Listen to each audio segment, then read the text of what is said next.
Internet, my name is Lave and I finally watched Once Upon a Time in Hollywood. Now, as usual, we tend to get films a little later over here in the UK, and when it did get a UK release, I was on holiday, so I do apologise for this review being a little bit later than everyone else. So let's finally talk about Quentin Tarantino's latest. Plot-wise, there isn't one really to discuss. We literally follow the daily lives and routines of Rick Dalton, a fading TV star, and his stunt double best friend, Cliff Booth.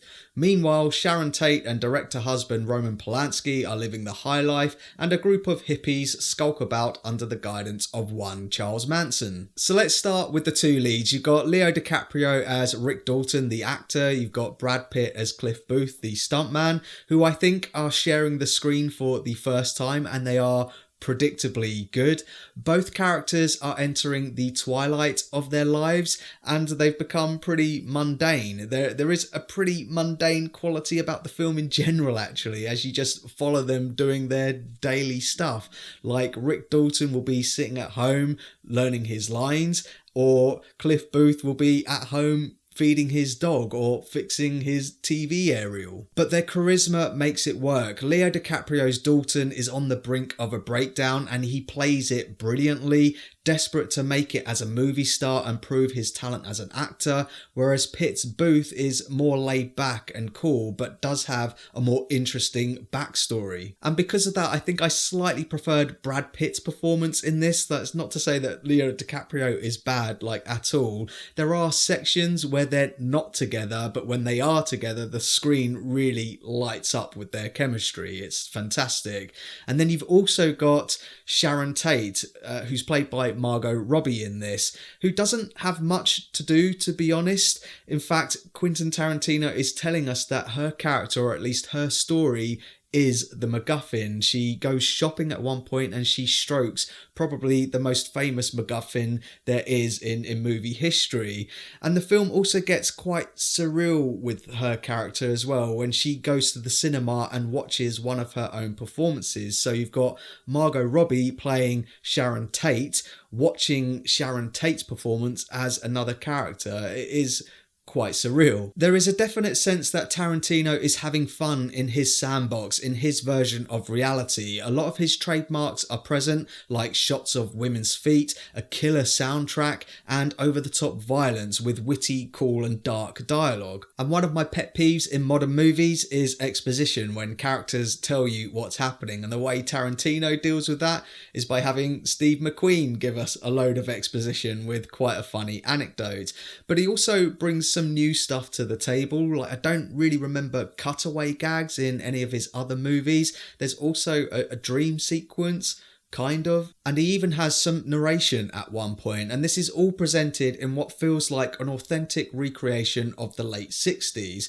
It's cliche to say it, but this is a love letter to what Tarantino perceives as the golden age of cinema and television in Hollywood. It's a history lesson through the lens of Quentin Tarantino, with the punchline of the film being the Manson murders, which, if you don't know anything about, it might be worth researching before you go and see this.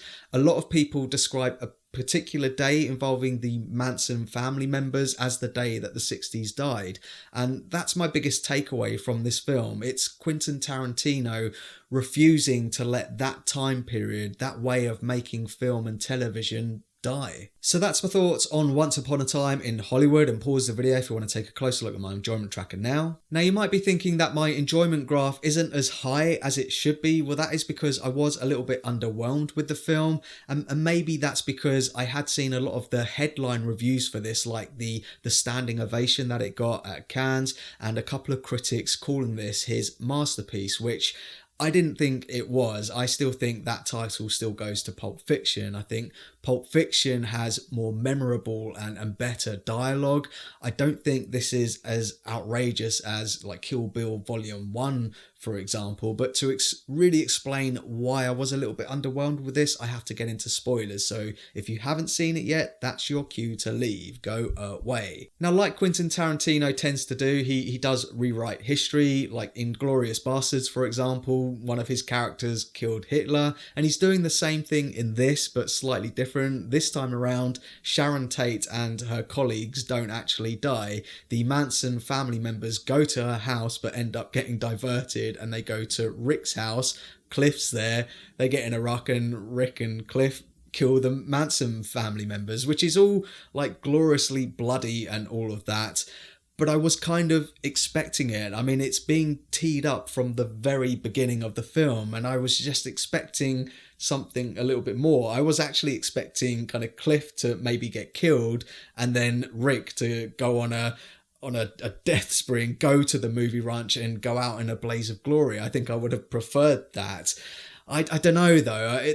My opinion might change on further viewings. I just don't think this is his magnum opus. But let me know what your thoughts are down in the comments, and let me know what your favourite Tarantino movie is. As always, thanks very much for checking out this review. I'm sorry it's late, but as always, thanks very much for watching. If you can, give it a like, and don't forget to share the Lave.